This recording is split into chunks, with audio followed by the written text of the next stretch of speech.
ijambo ry'umunsi. Mu gihe wumva uri wenyine, kugira ngo uze gusobanukirwa neza ibi ngibi, biraza kuza kugusaba gusoma mu Baheburayo igice cya 13 ku murongo wa 5. Benshi muri twe tuzi neza uko bimera mu gihe cyose twiyumva ko turi twenyine.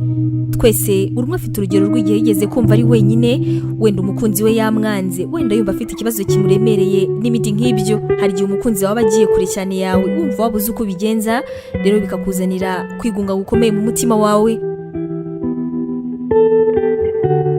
Kwigunga ni ikintu kibabaza cyane, kandi nta na rimwe Imana ijya yifuza ko abana bayo bigunga.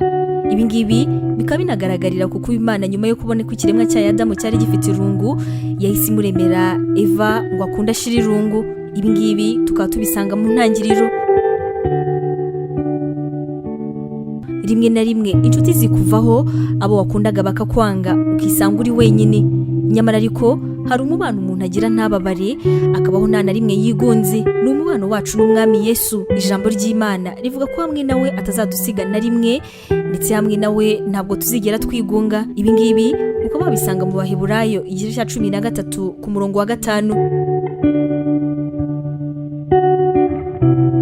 Yesu arifuza kuba inshuti yawe ya hafi muri ubu buzima, kandi yamaze kukwereka yuko byashoboka ubwo yagupfiraga ku musaraba. Imana ishimwe ko yaduhaye umwana wayo ngo atubere inshuti y'iteka. Imana iguha umugisha. Tangirana umunsi wawe n'ibyishimo watewe n'ijambo ry'Imana, ukora subscribe hano kuri NEMI TV.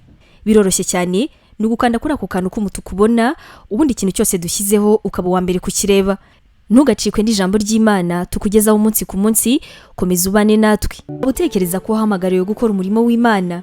Wifuza inyigisho zacu se zisohoka buri munsi zagufasha mu buzima bwawe, cyane cyane zigukomeza mu bibazo?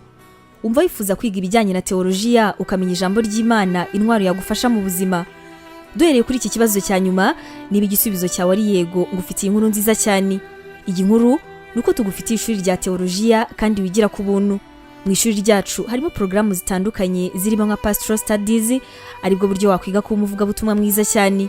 Tugufitiye kandi biblical studies, ariyo masomo atandukanye ya Bibiliya, ndetse na Christian counseling, inama za gikristo zifasha gukomeza imitima. Kugira ngo usobanukirwe biruseho, wasura urubuga rwacu arirwo wa@nemibibleinstitute.com, cyangwa se nanone ukaba watwandikira kuri WhatsApp kuri izi nimero 141 232 650 wanatwandikira kandi kuri email yacu ariyo nemevangelism@yahoo.com. Imana iguha umugisha.